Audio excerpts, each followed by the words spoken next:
15वें G20 शिखर सम्मेलन की शुरुआत आज से होगी। प्रधानमंत्री नरेंद्र मोदी शिखर सम्मेलन की अध्यक्षता करेंगे। इसकी अध्यक्षता सऊदी अरब के किंग सलमान करेंगे। शिखर सम्मेलन को सभी के लिए 21वीं सदी के अवसरों का एहसास विषय पर आयोजित किया जा रहा है। 21 और 22 नवंबर तक चलने वाला ये शिखर सम्मेलन वर्चुअल होगा। साथ ही आपको बता दें कि G20 देशों के लीडर्स की ये साल की दूसरी बैठक है। इससे पहले इसी साल मार्च में बैठक हुई थी।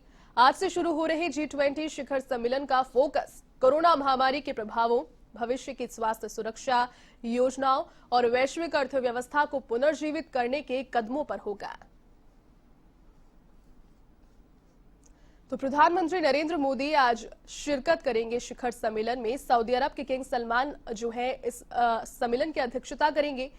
15वें G20 शिखर सम्मेलन की आज से इसी के साथ शुरुआत हो जाएगी।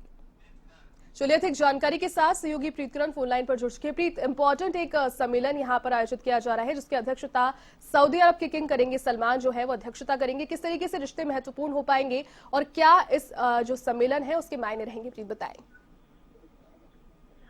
जी बिल्कुल, सम्मेलन की अध्यक्षता सऊदी अरब के किंग सलमान करेंगे जी। और शिखर सम्मेलन 2021वीं सदी में किस तरीके से अवसरों का एहसास हो रहा है, ये जो विषय है, इस विषय पे शिखर सम्मेलन का आयोजन किया गया है। प्रधानमंत्री मोदी शिखर सम्मेलन में शिरकत करेंगे। हालांकि पूरी तरीके से वर्चुअल होगा ये जी। सभी देशों के जो राष्ट्राध्यक्ष जुड़ेंगे वो वर्चुअल तौर पे जुड़ेंगे जी। तो पूरा जो फोकस होगा और कोरोना महामारी को लेके होगा फोकस। तो फिलहाल ये चर्चा की जाएगी कि किस तरीके से कोरोना महामारी से जो बाकी के जो सदस्य देश है वो निपटने की कोशिश कर रहे हैं। जी बिल्कुल प्रीत, जिस प्रकार से कोरोना की स्थितियों के बाद में जो अब परिस्थितियां पनपी है उन पर भी बात की जाएगी शिखर सम्मेलन में। जी बिल्कुल, आगे की क्या स्थितियां हैं, आगे किस तरीके से होगा। हालांकि प्रधानमंत्री मोदी की तरफ से ये भी कहा जा रहा है कि बहुत जल्दी वैक्सीन आने वाली है। बिल्कुल। और वैक्सीन जो स्वास्थ्य मंत्री उनकी तरफ से कहा गया है कि हर व्यक्ति तक पहुंचाया जाएगा, हर घर तक पहुंचाया जाएगा वैक्सीन को। तो जो स्ट्रैटेजी है कोरोना को लेकर जो बाकी देश बना रहे हैं, किस तरीके से अर्थव्यवस्था को भी मजबूत करना है, सभी देशों के जो भी देश शिखर सम्मेलन में शामिल होंगे इस मुद्दे पे भी चर्चा होगी। हालांकि 21वीं सदी में किस तरीके से और जो नए नए अवसर हैं, जो कारोबार के नए नए आयाम हैं, जिस तरीके से जो अर्थव्यवस्था नीचे गिर गई है उसको किस तरीके से मजबूत किया जाए, कोरोना से निपटने के बाद आगे की क्या कुछ तैयारियां हैं, सभी देश क्या कुछ कर रहे हैं, स्ट्रेटेजी किस तरीके से सामरिक रिश्तों को मजबूत किया जाए, किस तरीके से आर्थिक रिश्तों को मजबूत किया जाए, इस पे लेकर चर्चा होगी। फिर देखिए, शिखर सम्मेलन भले ही वर्चुअल हो और बहुत सारे लोग इसमें, बहुत सारे जो देश हैं वो पार्टिसिपेट कर रहे हो, लेकिन भारत हमेशा से अग्रणी रहा है और एक तरीके से लीड करता है। क्या सामरिक महत्व रहेगा सऊदी अरब के साथ में, चूंकि अध्यक्षता वो कर रहे हैं, और भारत यहाँ पर किस तरीके से होस्ट करा जाएगा और क्या संभावनाएं रिश्तों को लेकर के पनप सकती है?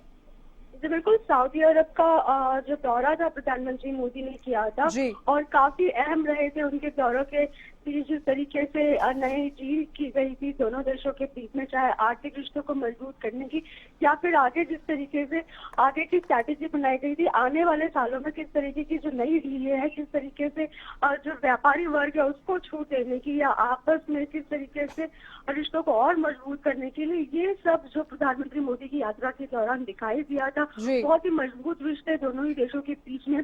अब जबकि सऊदी अरब के जो किंग हैं वो इसकी अध्यक्षता कर रहे हैं, ऐसे में ये माना जाए कि प्रधानमंत्री मोदी की जो प्रेजेंस है, उनकी जो स्पीच है, वो अध्यक्ष देश भी काफी उसको इस बात को महत्व देगा, काफी अहम माना जाएगा। प्रधानमंत्री मोदी की ओर से क्या कुछ कहा जा रहा है दोनों ही देशों के बीच में, भारत की बात करें, सऊदी अरब की बात करें या अन्य जो देश हैं जो इसमें पार्टिसिपेट कर रहे हैं, उनकी तरफ से क्या कुछ स्टेप्स रहेंगे, सभी की नजरें प्रधानमंत्री मोदी पे रहेगी और देश को इसका इंतजार भी है। जी बिल्कुल प्रीत, कहीं ना कहीं कोरोना के समय के बाद में ऐसे जो वैश्विक स्तर पर समिट्स और आयोजन हो रहे हैं वो अभी स्टार्ट हुए हैं अभी में, तो इसके बाद में कहीं ना कहीं भारत जब कोरोना के संबंध में बात करेगा और उसको लीड करेंगे खुद प्रधानमंत्री नरेंद्र मोदी, तो भारत का रिपोर्ट कार्ड जो पूरे कोरोना काल में रहा उसको भी पेश कर सकते हैं, किस प्रकार की परफॉर्मेंस भारत ने दी।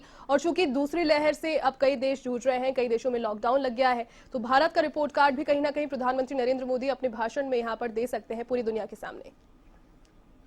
जी बिल्कुल, क्योंकि कोरोना के परिप्रेक्ष्य में पूरी चर्चा हो रही है, तो ऐसे में ये भी कहा जाएगा कि जिस तरीके से भारत ने मजबूती से कोरोना का सामना किया, बाकी देश हालांकि पिछड़ गए, चाहे अमेरिका की बात करें या ब्राजील की बात करें, इटली की बात करें, तो तमाम देश जिस तरीके से भारत से सीखने की जरूरत है कि भारत ने किस तरीके से अपनाया, घर घर तक व्यक्ति किस तरीके से अलर्ट है और किस तरीके से मजबूती से इसका सामना किया। हालांकि दिल्ली जरूर काफी जो चौंकाने वाले आंकड़े आ रहे हैं, लगातार दिल्ली में आज भी 114 लोगों की मौत हो गई है, लेकिन फिर भी भारत ने जिस तरीके से कोरोना का डटकर सामना किया, उसकी एक जो रिपोर्ट कार्ड है, भारत आगे की क्या स्ट्रेटेजी बनाएगा, उसको लेकर प्रधानमंत्री मोदी अपने वक्तव्य में जरूर इस बात की चर्चा करेंगे। जी बिल्कुल प्रीत, बहुत शुक्रिया तमाम जानकारी के लिए।